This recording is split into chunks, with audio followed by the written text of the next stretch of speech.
Madam, can we start the session? Yeah, sure, sure. My colleague will introduce you and then we'll begin. Okay. Good morning, madam. Good morning. And good morning to all. I'd like to introduce present speaker, Dr. Shobha Bagai, Professor, Cluster Innovation Center, Delhi University. She obtained her PhD master degree from IIT Delhi in the year 1989 and PhD degree from IIT Delhi in the year 1993. And her research area is fluid dynamics, differential equations, and mathematical modeling. She guided for one student so far, and she's guiding now for two PhD students. And she published many research articles in reputed national or international journals. She received several awards and distinctions, and she gave many technical talks across India. With this brief introduction, I request Dr. Shobha Madam to deliver a talk on applications of Keller box method to nanofluid flows. So thank you, and Madam, over to you, Madam. Thank you so much. And at the outset, let me thank all the organizers, the faculty of MS Ramaya Institute of Technology, for giving me this opportunity, to interact with the participants. Of course, the interaction is happening virtual mode, and we really hope and pray that soon enough, we shall be able to come to a physical mode of interaction. Nevertheless, let's make use of this opportunity. So, the topic that I'm going to deal with in this faculty development program, which is on computational methods and boundary layer theory, it's basically divided into the two parts. So one session, you will have with me today. The second session will be tomorrow. So in the first section, let me just introduce you to what exactly is the Keller box method. Now, the boundary layer theory, there are a lot of problems that arise in fluid dynamics. And this study, in fact, has been going on for a number of decades now. Now, most of these, if you pick up these problems, they will involve, highly coupled, non-linear partial differential equations. And naturally, to solve them, to find out an analytical solutions, it becomes difficult. But of course, there are methods, through which you can get a sort of an approximate analytical solution. And of course, the second methodology of finding the solutions, is your numerical methods. So the Keller box method is also one of the numerical method that is there. Just to give a brief introduction, now, throughout this FDP, you must have done or you must have been exposed to a number of numerical methods that are being used. They can be finite difference methods, both implicit and explicit. It could be for a single equation, it could be for a system of equations. And they could encompass both your ordinary differential equations and your partial differential equations. The weighted residual methods and even the finite volume methods finds its applications when we talk about the boundary layer problems. So the Keller box method, in fact, was first introduced by H.P. Keller way back in 1971. So initially, if you look at its references in the earlier, part of the last century, you will find it being referred as box scheme rather than the Keller box scheme. But in recent time, the terminology, the name of the mathematicians who introduced it, H.P. Keller, is of course, he's been acknowledged with this method. So the scheme, in fact, was generally, introduced for a parabolic equations. The scheme was implicit in nature, and since it was implicit in nature, it was unconditionally stable. And this is one of the advantages of any numerical method. If a method is unconditionally stable, then there are certain advantages of using it, and I'll come to it a little later during my talk. So the method, in fact, allows a very rapid variation in my space variable, which we take it as x. Of course, when this method is applied, you do have a large number of coupled equation whose solutions have to be found, but then the method that is being applied, it allows your easy programming to find out the solutions of these coupled equations. So in his paper, which appeared in fact in a book, which the title of that article was A New Difference Scheme for Parabolic Problems. So it came in the book, which was the Numerical Solutions of Partial Differential Equations. It was edited by Bert Hubbard, and it was through the academic press. So this came way back in 1971. Now, in that article, Keller, in fact, illustrates that what are the features of what he called at that time a new difference scheme for the parabolic problems. So Keller, mentioned that it is simple, it is easy to program, it is efficient. Then, as I mentioned before, one of its most important feature was that since, it was an implicit scheme, so the method was in fact unconditionally stable. Then it had a second order accuracy, and another very important feature of this method was that it allowed the introduction of non-uniform measures. Not only did it allow, the usage of non-uniform measures, and because of the usage of the non-uniform measures, we could also apply this method for, the system of equations where the coefficients or the boundary conditions, they were piecewise smooth, or they had jump discontinuities at some, fixed number of points. Now, when I talk about, that the system is being applied to a parabolic equation, so I do have a variable, a dependent variable, which we are going to represent it as u. And since, it is parabolic, it will also involve the partial derivative of u. And of course, in my boundary conditions, I may have the first order partial derivative of u with respect to the space variable, which is ux. So both these variables u and the partial derivative, the first order partial derivative of u, with respect to the space variable x, they are approximated in fact with the same accuracy.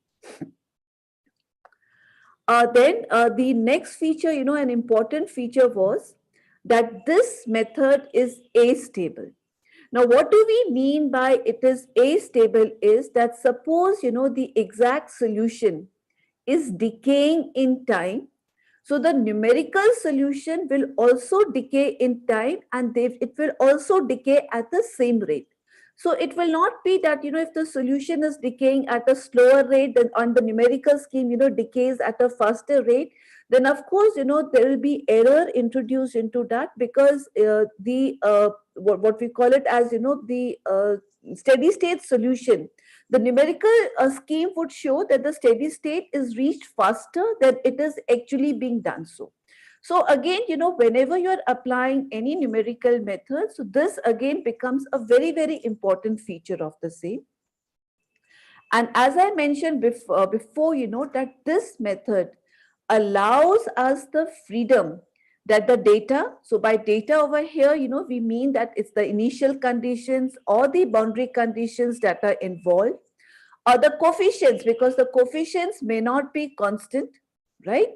They can be the functions of your dependent variable, and the solution that we get, they only need to be piecewise smooth, right? And being, I think everybody understand by piecewise smooth means that given any interval, it will always be continuous, and they will have only a numerable type of your jump discontinuities. And of course, though H.P. Keller introduced this method for parabolic systems, right? And the example, if you read that article, the example that he picks up is basically a linear parabolic system. But in the article he mentions, and the applications now have been found also, that this method can be applied to a nonlinear parabolic equations also, and to a certain group of your hyperbolic system also. Those hyperbolic systems should have a specific properties. But of course, in this lecture, we will only deal with the first and the second part, because when I talk about my system of equations for a fluid flow or for a heat transfer, so I'm going to get a kind of a non-linear equations that we are going to get, and we'll look into that in our next session. Let's try to understand that how does it go. So you consider a very general parabolic which has a mixed initial boundary value problem, and we look into it in one space dimensions. So this term, if you look over here, this is in fact just to specifically this term, if you look over here. Because, a question that can come to the mind is that when I open up this derivative with respect to x, right? So I will, of course, have ax into the double derivative of u with respect to x plus the derivative of a with respect to x. So it will be some function of x again into del u by del x. And when I differentiate this function r of xt with respect to x, I will again have some function, of my dependent variable x and t. So it's a very valid question or a valid thing to ask that, can this function be included in this? Well, it can be, in fact, and that's when you actually look at the application of the Keller-Marx method, that's exactly what you do. But just to develop the theory part of it, so this is a kind of a generalization that has been taken. So, you have the parabolic equation. It's one equation with one space dimension, which is x, right? Along with it, you have the initial condition, and the boundary is fixed between 0 and 1. Again, all of you can understand that if the boundary is not between 0 and 1, you can have a kind of a transformation where the boundaries can be transformed. So if you have a fixed boundary, so, the boundaries can be transformed, from 0 to 1 by using a suitable transformation. And since, we said that they are going to be the mixed boundary value, so mixed boundary value problem means the boundary conditions are going to be of a mixed type. So your equations 3 and equation, 3a and 3b, they give you the boundary conditions at the two boundaries that we have, the left-hand boundary, which is x equal to 0, and the right-hand boundary, which we have it as x equal to 1. Right? And since, I have this derivative in terms of this, so, that is why the conditions are like that. So you look into it, a into u, a into ux. But suppose, I don't have this, I cannot write it like that. Then, of course, this a actually becomes 1, in fact, a constant basically. And that gets, it gets added to your alpha 1 and your beta 1. So this is basically the problem that we are going to refer, and I'm going to refer this as my equation system of equations from 1 to 3. So system is basically my initial boundary value problem, IBVP. Just to understand that how the method works, this is what we are going to take.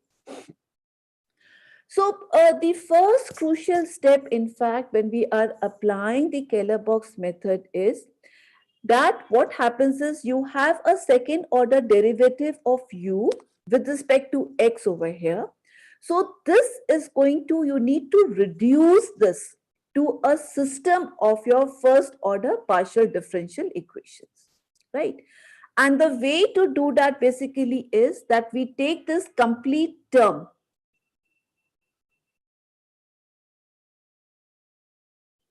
So this term that we have over here, we take this as my function v, right? So I'm introducing a new dependent variable out over here, which is v.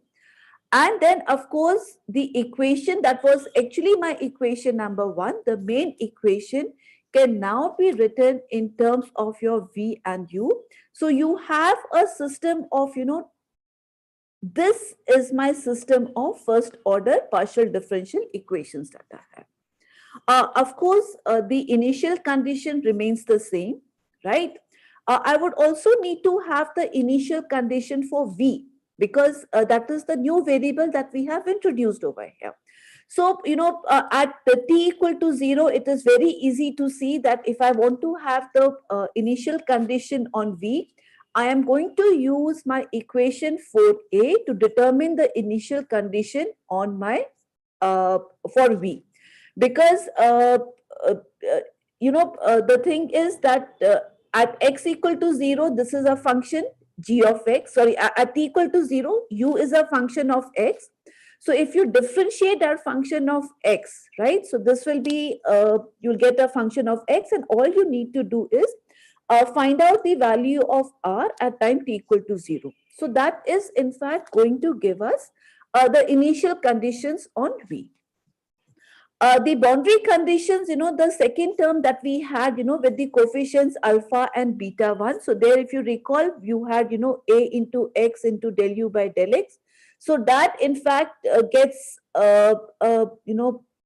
it gets replaced by v and, the value of the function v at x equal to 0 and the value of the function v at x equal to 1. Of course, we are also going to have some other term over here, which is my R1t, right? So, just for the sake of the notation, we have written G0t and G1t, but this, will actually be a modified functions actually, right? And those modified function will be the G0 function, which we had in the initial one, and it will also have this, the contribution of my function r over here, right? But again, for the sake of simplicity, that this is a kind of a notation that we are going to use. Then the thing is, we want to define the mesh, right? My the boundary, in fact, is basically a rectangle. For the rectangle, my x coordinate, is fixed from my left-hand condition at x equal to 0 to x equal to 1. And of course, the time we are going to move ahead, right? Step ahead till some time t. And generally in problems, this t is something which we take till the time we reach the steady state solution. So in a steady state solution, the t may not always be fixed, but we keep marching forward till the difference, between a certain time level and a time level before that is less than, whatever is the tolerance level we have set for a problem. So, there are certain mesh points placed to it. So, my this subscript j is going to vary from 1 to capital J. My subscript n will vary from 1 to n, right? And of course, the x0 point will be 0, xj will be 1. T0 is 0 and Tn is equal to capital T. And, as we had mentioned before, the mesh spacing are going to be arbitrary, and in the x direction, they will be denoted by h subscript j, which will be the difference between the jth value of x and the j minus 1 value of x. And similarly, in the direction of t also, I'll have a variable step size, which I'm going to represent by kn.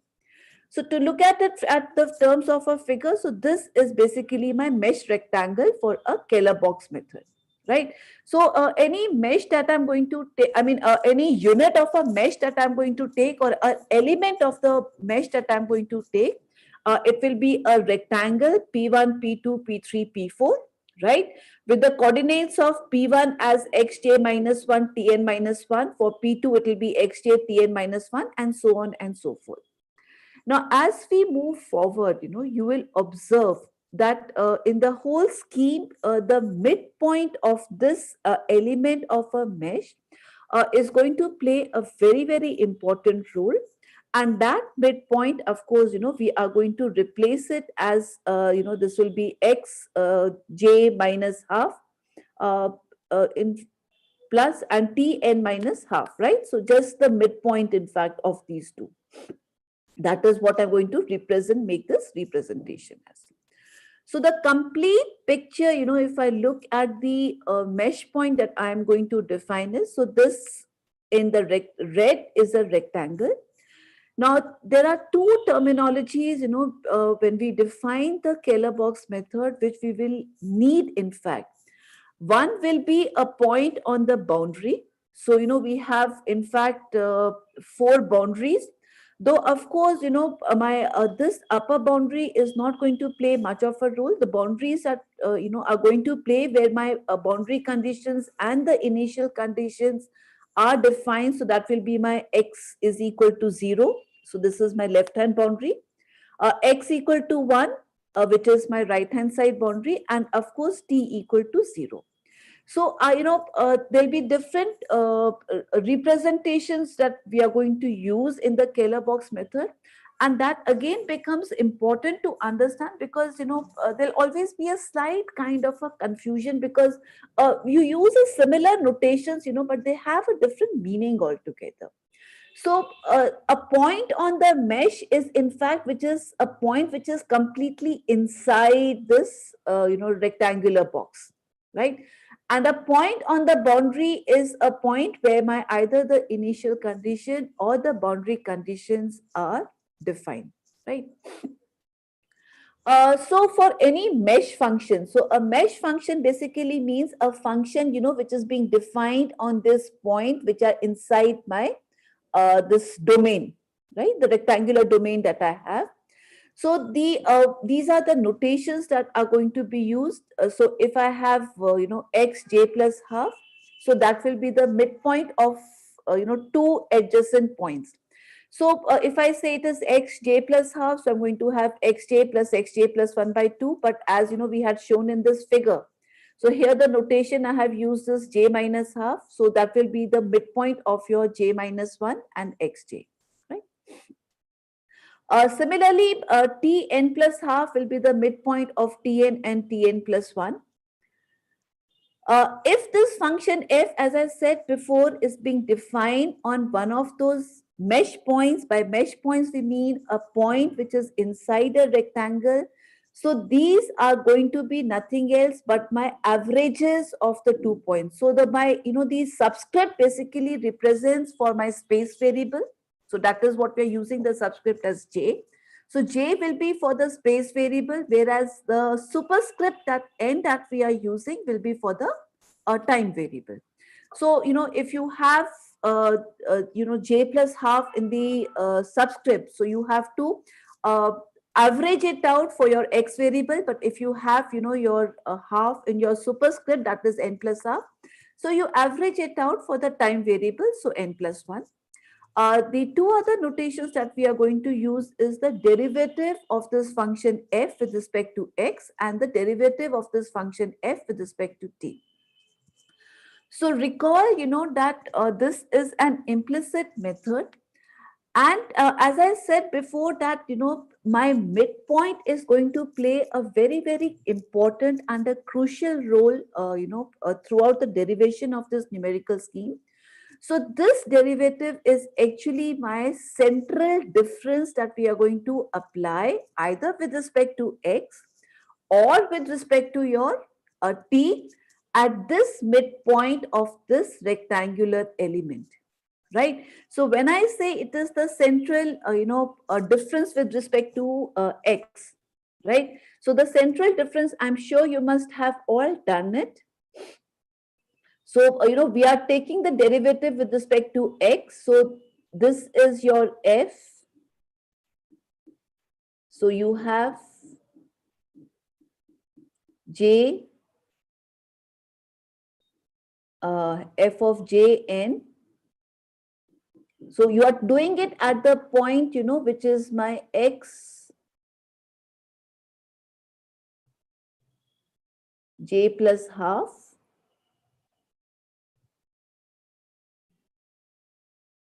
and t n plus half.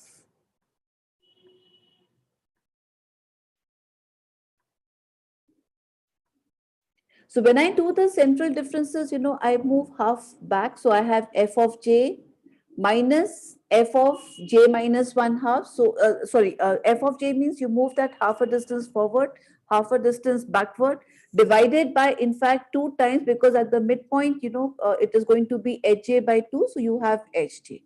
And similarly for the time t, in fact, so this is being taken at the point n plus half, right? So this is the notation that we are going to use over here. Okay.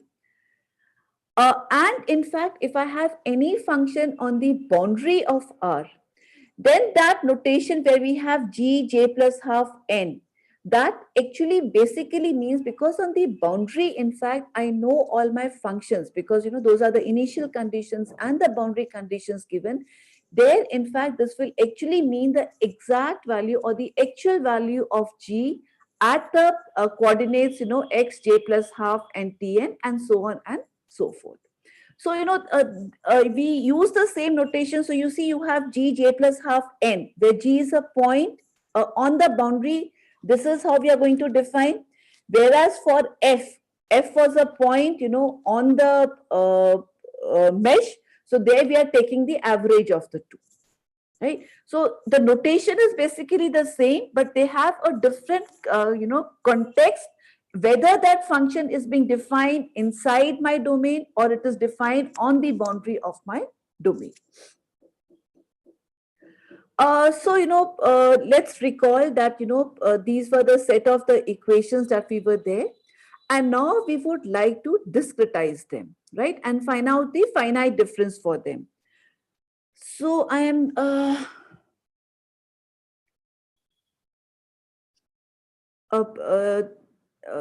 please let me know whether this page is visible to everybody. Dr. Nirja or Dr. Dinesh?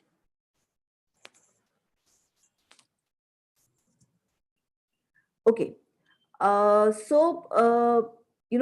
Let's discretize this, and the discretization, in fact, is going Madam, to... yeah, sorry for the interruption. Did you call us? Yeah, I just asked whether, because since I've just changed the screen, so if the screen is visible, that's it. It is visible, madam. You can Okay, continue. fine.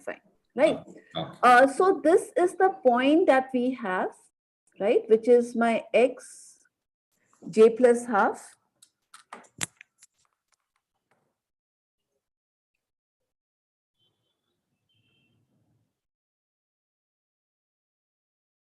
Right, and tn plus half. Now I want to discretize these sets of equation at this point. Now, since, if you look at the first equation does not involve the derivative of the point t. So in fact, I can move over here and I can do it, in fact, at the point tn. Right? And then that discretization actually will be equal to, so, I'm going to keep this on one side and I'm going to keep V and Rx on the other side so that I can write down this as A j plus half. So A j plus half would mean the value of A at the point x j plus half.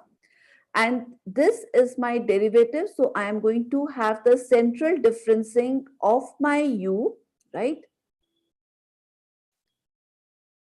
And this is from the last notation that we had. My capital U is going to represent the exact solution and my small u will be the numerical solution that we are going to get. So this will be equal to your V evaluated at the point J and evaluated at the point of J plus half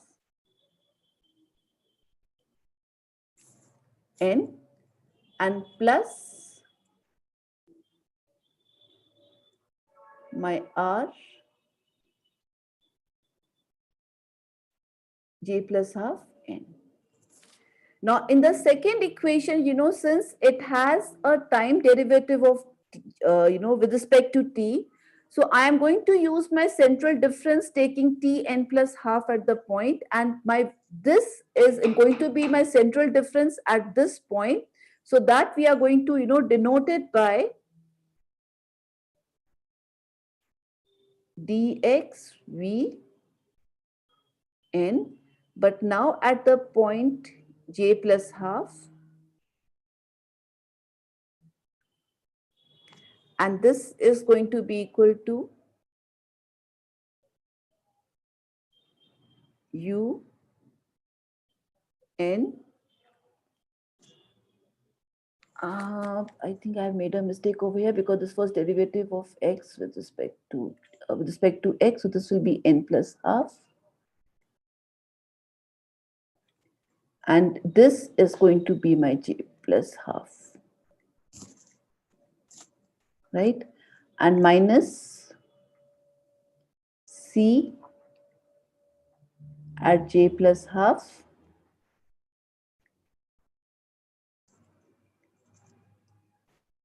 u evaluated at j plus half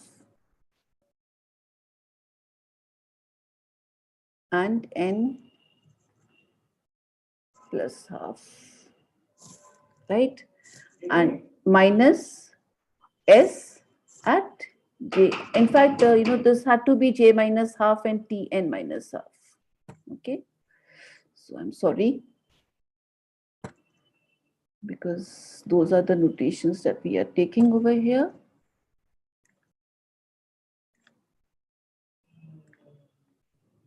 J minus half and n minus half.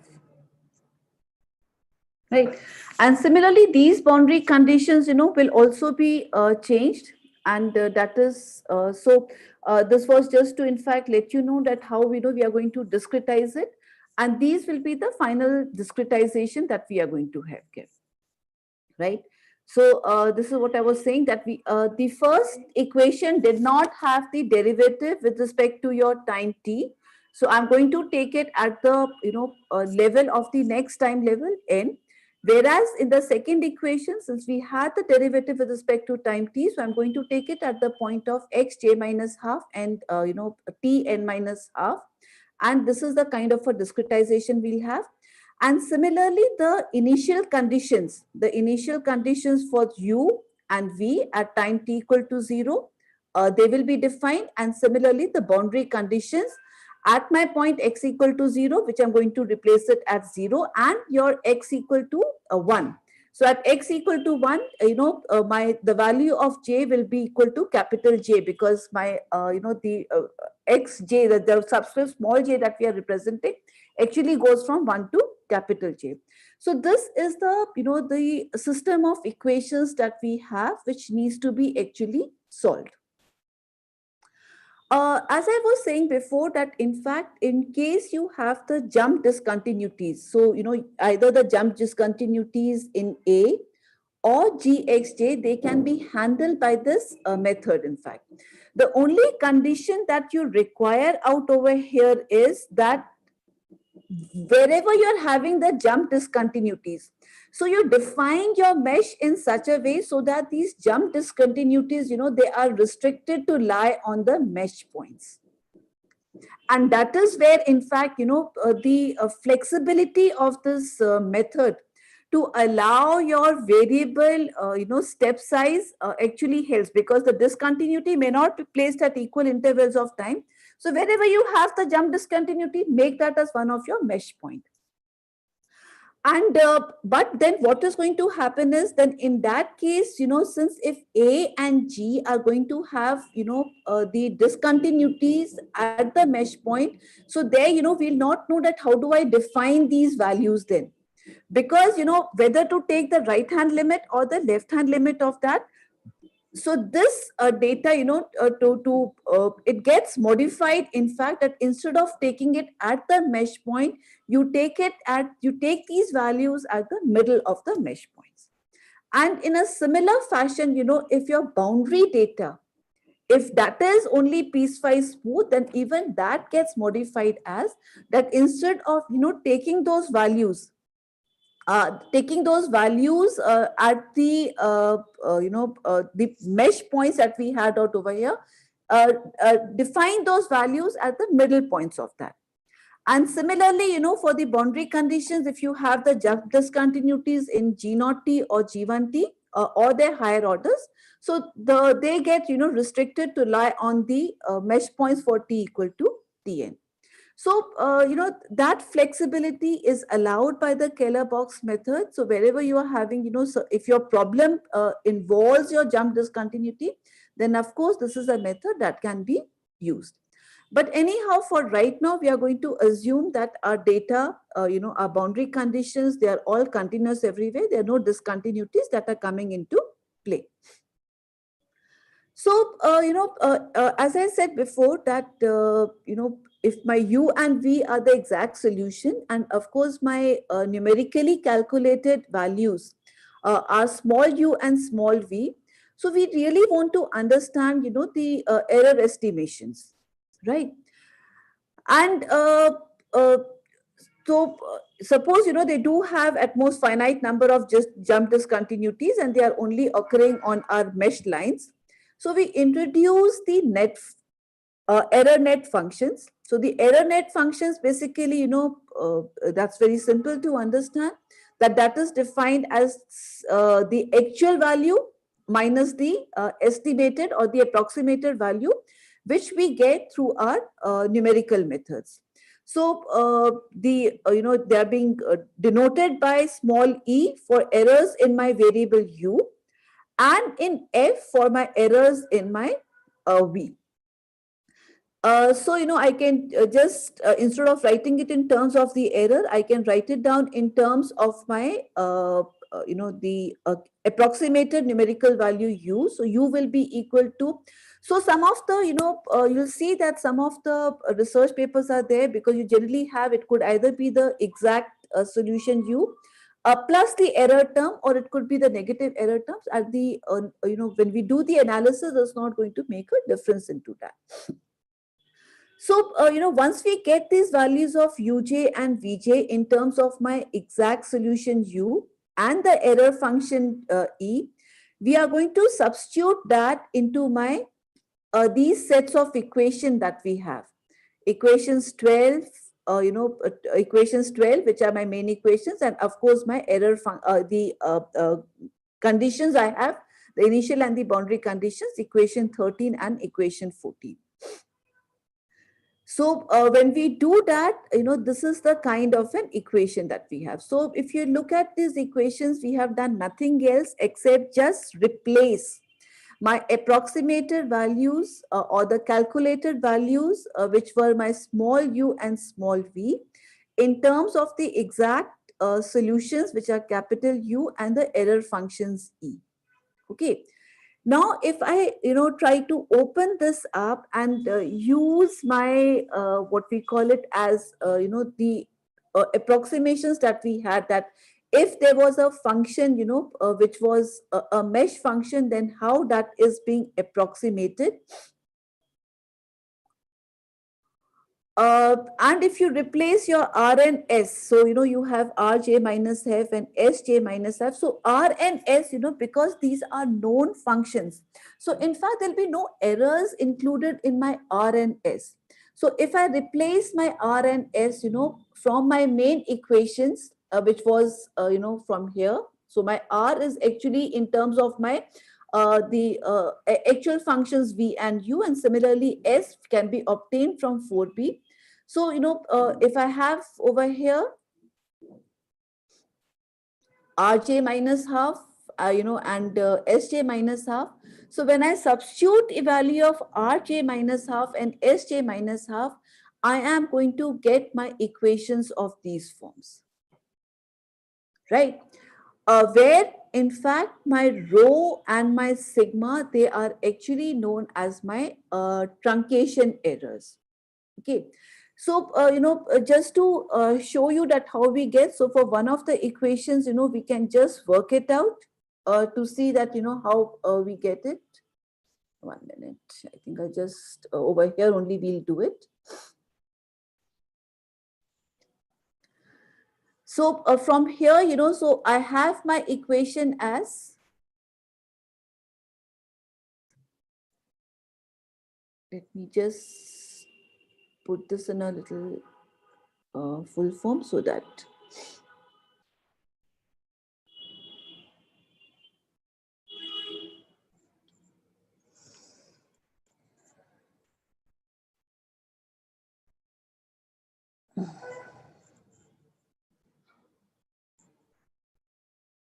yeah, this was the equation that I wanted. right? So from this equation, what I have is I have my Rj minus half. So if I want to calculate my Rj minus half at n, this actually means that this is the value of the function R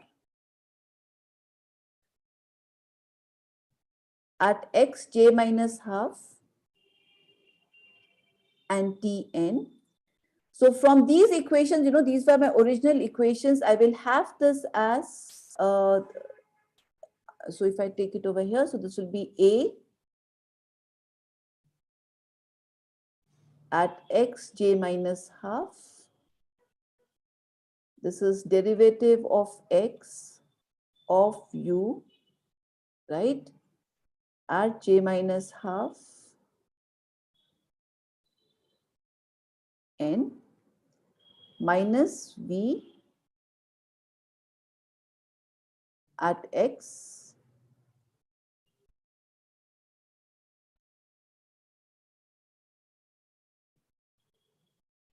right. So this is what I mean that, we are going to replace my R, and similarly, I can do it for S from this second equation. So, when we do that, these are the, the local truncation errors that we give. And of course, since now V is a function, we had that Vj minus half n, right? That's a function on the mesh, so that we are going to replace it by its average over there. And you do a similar kind of a thing. So you have, these are the local truncation error. So naturally, whenever you are applying any numerical method, the final aim is to reduce these errors that are possible, or in some sense, the errors must tend to zero. If your step size, your step size in terms of your x coordinates, which were h, or your, the step size and your directions of the t, which were k, if they become very small, then the error naturally has to tend to zero. So, what are the dependence of these local truncation errors on the mesh spacings? They can in fact be estimated using in fact your usual Taylor expansion. And we'll take up an example, where we'll actually show that then how these Taylor expansions are used to minimize your errors. Now, since, the difference equations, that we had obtained through the any numerical method, these are always approximations to the differential equations. So naturally, what is going to happen is the exact solution u and v, they are not going to satisfy the difference equation exactly, right? So in that case, the limit to which, they fail to satisfy the difference equation, that basically is being denoted by your rho and sigma.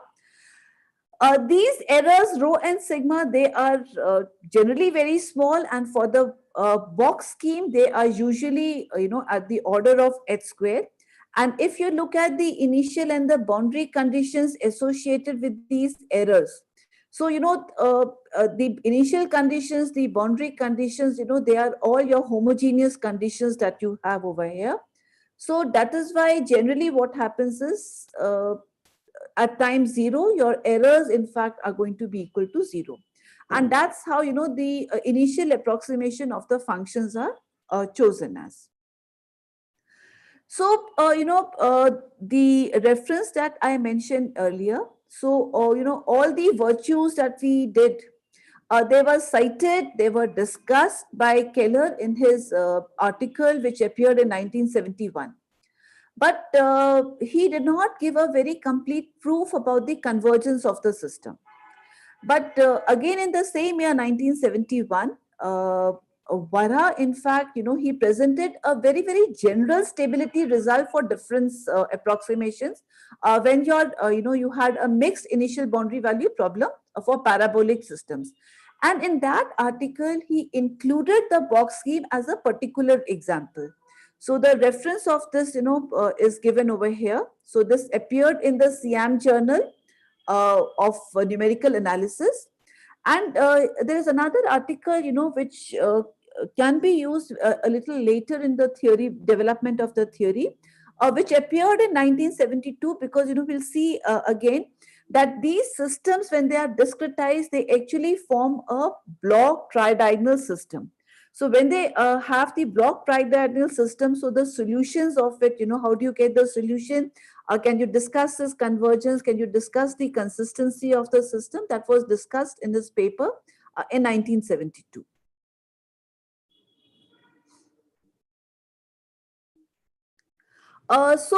In fact, generally what happens is that if we need to actually prove the stability, so anybody who is very, very keen on the numerical analysis, you will do results in stability.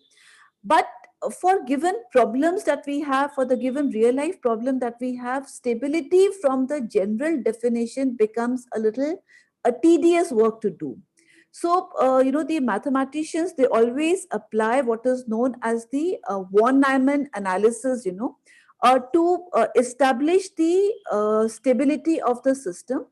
And that basically involves using your Fourier transform. So that's what Vara also did. He used the Fourier transforms, in your space variable x and the temporal variable t. Though, of course, he took, the generalization where we had that the mesh spacing could be arbitrary. He assumed that to be a constant. Of course, again, this kind of an assumption can be later got on, because if you assume, suppose you have different mesh size. So, and you have the maximum mesh size, so you're representing it by h, and everything is, less than h. So you can generalize the stability condition with a constant mesh size also. So, again, the thing is that once, if any finite difference that has been, done, if it is found to be stable, because the stability, in fact, is a property which does not depend upon a particular problem that you have. So the stability basically is of the difference scheme. So once the stability of any difference scheme is established, so to whichever problem you are applying that method, the only thing that needs to be checked is, in fact, the consistency, right? Or you can also check the convergence, that whether the, the solution that you are getting from the difference method will converge to the exact solution or not, right? So in fact, the stability is a property of your difference scheme, but consistency and convergence basically will depend from problem to problem. So, in fact, the stability was established by Keller. So naturally, you could use it for different problem, but for which problem would it, be convergent?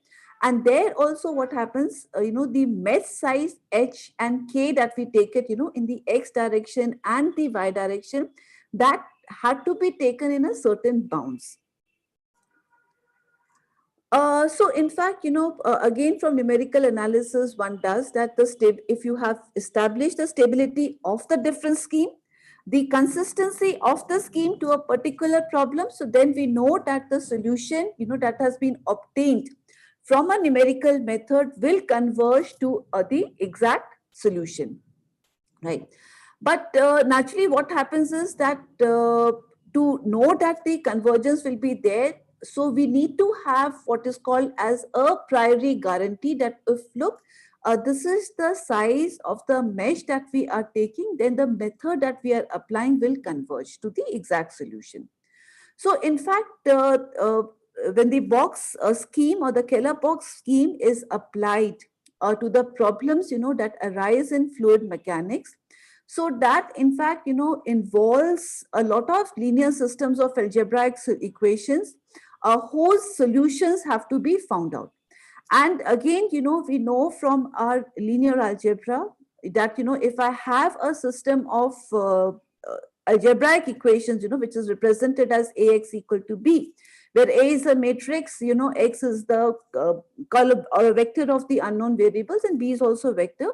then the solution is going to exist provided my matrix A is non-singular, right? Or in other words, the determinant of that matrix is not zero. The problem that basically comes is that coefficient matrix, that we have, it's not going to be a constant matrix, but it will depend upon, the values of the various functions that are there at different points. So at each iteration, one has to be absolutely careful that at no instance should that coefficient matrix become, singular. So there are certain conditions which needs to be found out. So for that, let's take a very, very simple example. In the previous slides, the methodology that we defined basically was for a linear equation, but we are going to take an example. So we'll take an example of a partial differential equation only.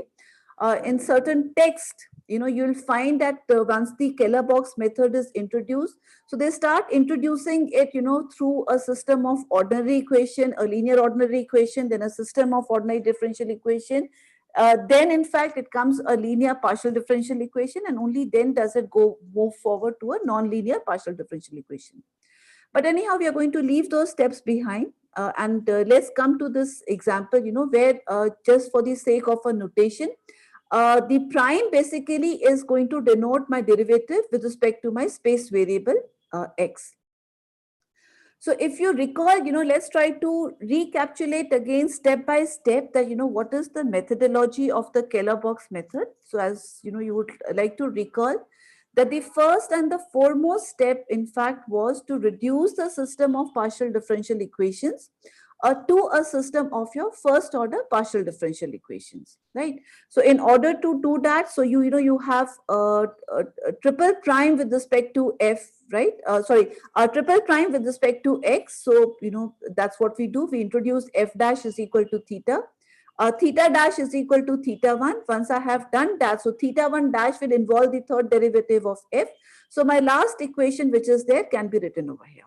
Of course, in this example, I am still not considering that what are going to be my, the conditions involved with my problem, because that again, we'll take it up a little later when we actually come to the problem. But this is just to see that whatever theory that we have developed, how do we actually come to formulation of my, system of your linear algebraic equations that we have.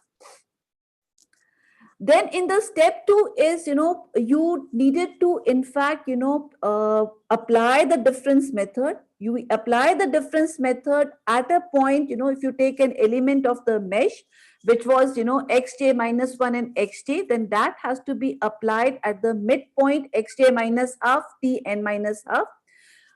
In case an equation involves a derivative with respect to the time t, then you take xj minus half, tn minus half. But in case an equation does not involve a derivative with respect to time t, then you're going to move at the next step, which is xj minus half and tn. And so, you apply the central difference approximation on whatever derivative terms are coming in the equation. And for the other terms, what you do it is you average, you find out the average of the values, at the left and the right point. So, just look at the first equation that we had, that we have a derivative of f with respect to x. So, and if you recall, this notation actually was your dx fjn, right? So that's the notation that we are using. And again, for the sake of simplicity, because it's being used as an illustration, we are not going to have the variable mesh size, but just a constant mesh size in the direction of x, which is h, and in the direction of the time t, which is your k, right? And on the right hand side, since I just have the function, so we are going to have the approximation, because this is my, in fact, theta j minus half n. So that's the notation that we are using. The second equation is in fact similar to the first equation, because the only thing that has been done is my f is being replaced by theta and my theta 1 is replacing theta, right? And the last equation, in fact, I have a derivative with respect to x for theta 1, right? So this I am going to do it at the point n minus half. So this is the derivative of theta 1 with respect to x. This is the approximation of the derivative of theta with respect to t, right? Since the space was not enough, so this again be very careful. This actually is this notation that I have. Okay, this is the this is the average, in fact, of f at j minus 1 and n minus half, right? So that's the approximation that I'm using out over here. And of course, then you have the derivative of theta with respect to x. Now, once these equations are written, in these equations, when we develop the theory of the Keller box, that equation that we considered was a linear equation. So here an extra step comes, because the equations are non-linear, we need to linearize it using the, it's either called as the Newton's linearization method, but this is also your Taylor series expansion actually, right? So the Taylor series expansion is that wherever you have this, you approximate it by this, where this basically is your truncation errors that you have, right? So you do that, in fact, for all the three variables. The only thing that we have to be a little careful about it over here is, see, J was a subscript which was used, for the different mesh size when we move ahead in my variable X. N was the superscript, used when I move in the mesh, on the mesh along my direction of the T. So we have an introduction of another subscript, which is I, because these are the various iterations that I'm going to use. Okay. So using these iterations, what happens is these error functions, have to tend to 0. So the idea is that you keep, improvising on your function f till these error, they tend to 0 or they reach a certain tolerance level that we have over here. So therefore, the subscript I that we have over here, so that actually denotes your ith iteration over here. And then, of course, the step 4 is that once, we have these systems of equations. So once when you start putting, your I equal to 0, 1, 2, 3 at each iteration, you will have it. And J equal to, from 0, 1, 2, 3, and so on and so forth. These equations, in fact, can be written in a matrix form, which we are going to represent it as Px equal to R. Now, P is, in fact, a tridiagonal matrix. And here in the tridiagonal matrix, these elements that we have, they are no longer your single elements, but they themselves will be block matrices. And that is why, if again you recall, I had given a reference where Vara, in fact, explained that how do you solve these tridiagonal systems of block matrices. So all my AIs, BIs, and CIs, they are going to be my block matrices. The order of these block matrices will be the number of equations, that are involved. So in this particular example, since I have 3 variables and 3 equations, 3 linear equations are going to be involved. So the order of each of these, block matrices, AIs, BIs, CIs, will be of the order of 3 cross 3. And then, of course, this block matrix is decomposed into your, what we call it as a LU decomposition. So a lower triangular matrix and an upper triangular matrix. So before I come to that, so, the column matrix X is given over here. So the aim over here is to minimize X or to get the value of X equal to 0, and R, of course, will be whatever are the known terms, because of my boundary conditions, initial conditions, certain known functions. We move all those functions to the right hand side, and that is going to constitute my column matrix R. And again, each of these elements, the notation may look that they are single element, but they are not single element. Each of them themselves will be a vector of the order, n cross 1, where n is the number of equations that we had. So in this case, those were 3 equations that we have. So each of these delta i's, they will have 3 elements. Each of Ri is also going to have my 3 elements actually.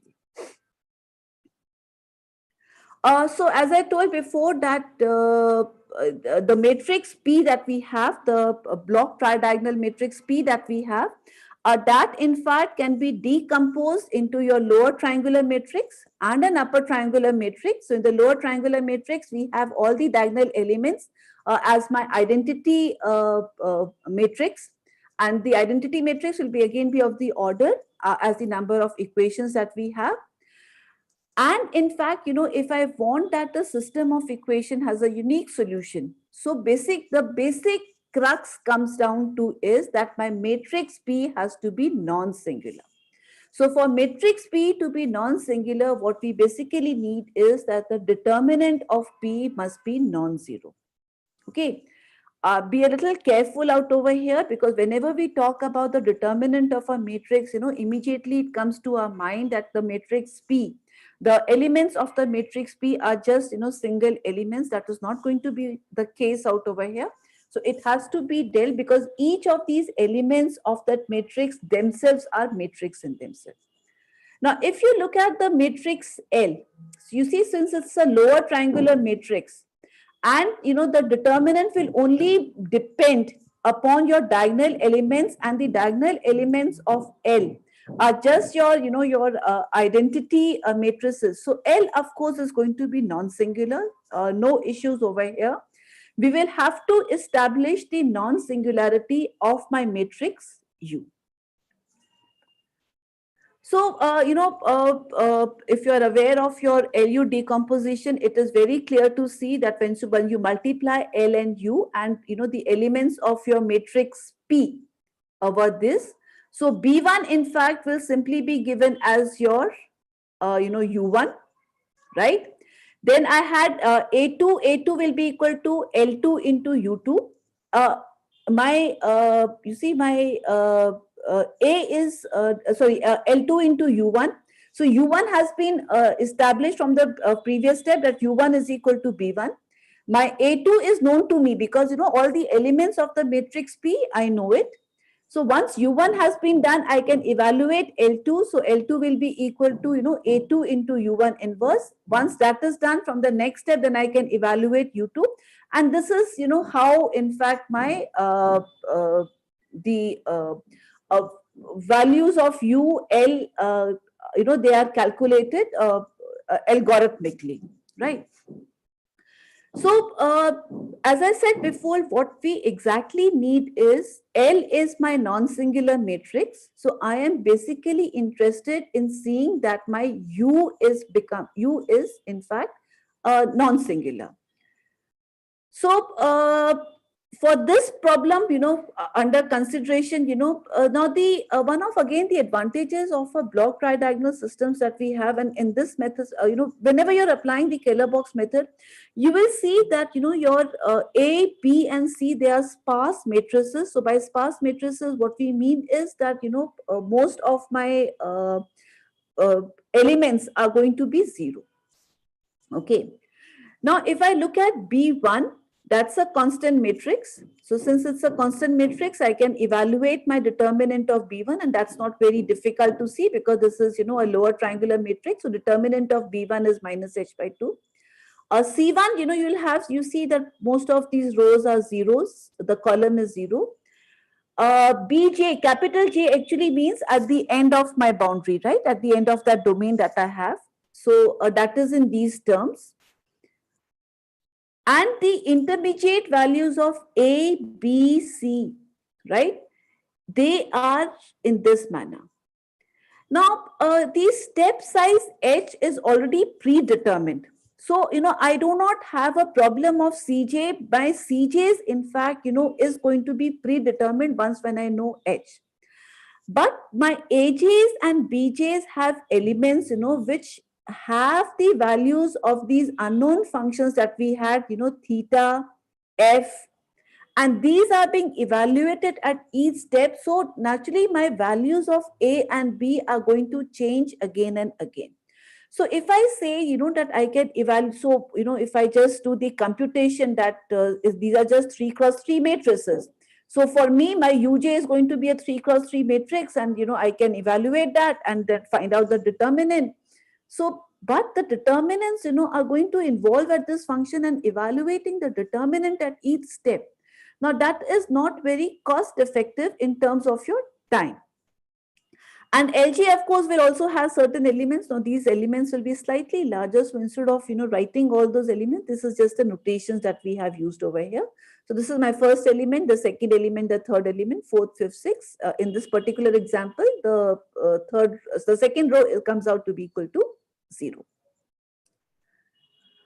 So in fact, when I say that it is unconditionally stable, so that would actually imply that, my H and K, they are the sizes which I can arbitrarily choose.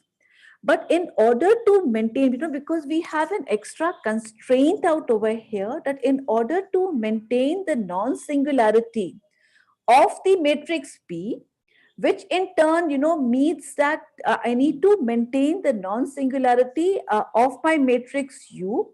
So that is always going to restrict my values of H and K. And that is something, which when we use the Keller box method, it does provide a sort of a stumble block in application of my Keller box method. So, we had already done this, that for U1, it is determinant of B1. B1 was a constant matrix, so I could find it as H by 2, so not an issue over there.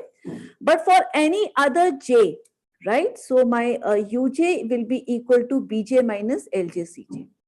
Now, because, Cj has only one non-zero row, so we can express Lj and Cj. So if you look at your Lj and Cj once again, so Cj has only this as a non-zero row. And for L also, this is 0. So when I multiply Lj and Cj, so what happens is I can express this in terms of the vector multiplications of two vectors Uj and V, what we are calling it as Vj minus 1 for Cj minus 1, right? These will have these elements out over here. And the advantage of doing that is, so if I replace, and negative sign basically is, here the negative sign is basically used so that, this term, I get a positive sign over here. So we have a matrix determinant lemma, which basically is used where the elements of a matrix, they are your matrix themselves, or they are themselves your blocks of matrices. So using that matrix determinant lemma, this determinant reduces to this. So the whole problem reduces if I have to show that my Uj is non-singular, that means determinant of this is non-zero. So I need to show that this is non-zero and determinant of Bj is non-zero.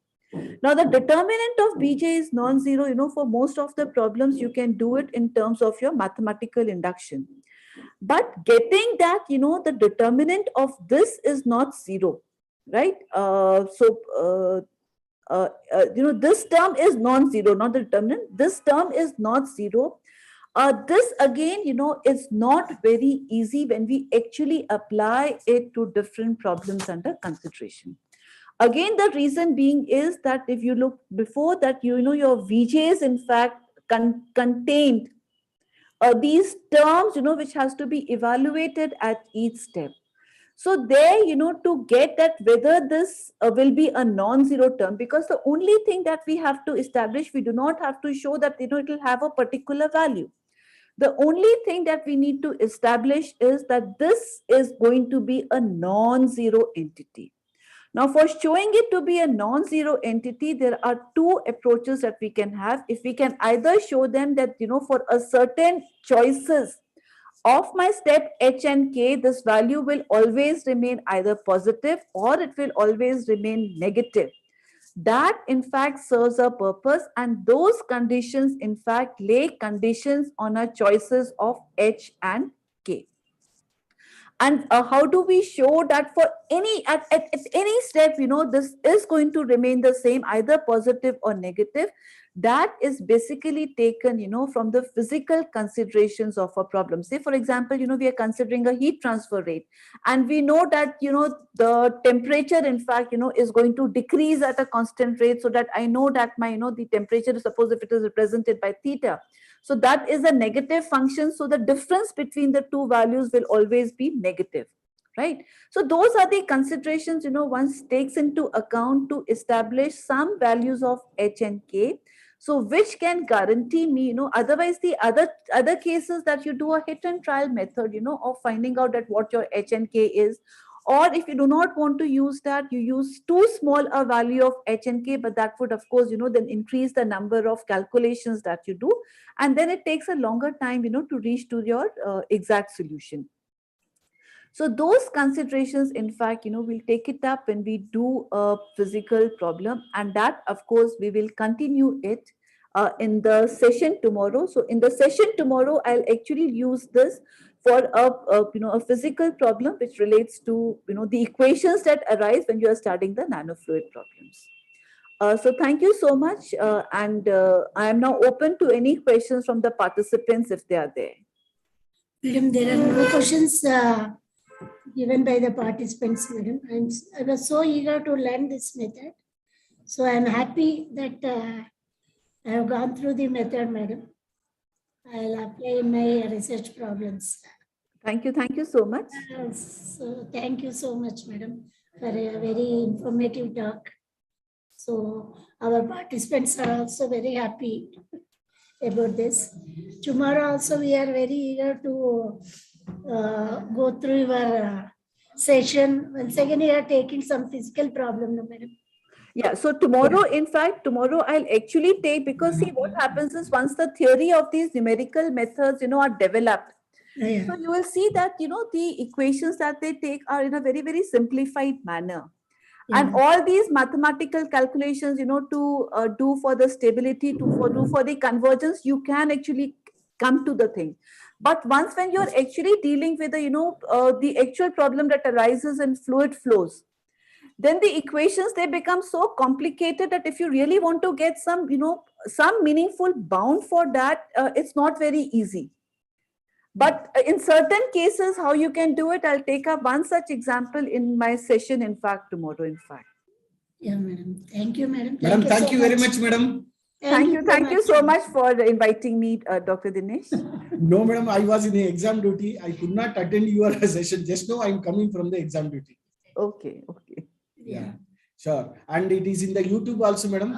And many people are watching from there. Okay, great. Discussed in the last, like yesterday also. I would like to say that many of our participants, they will be watching from the YouTube. This is only from the host side, like that. Okay, great. It was in very fact, nice session, madam.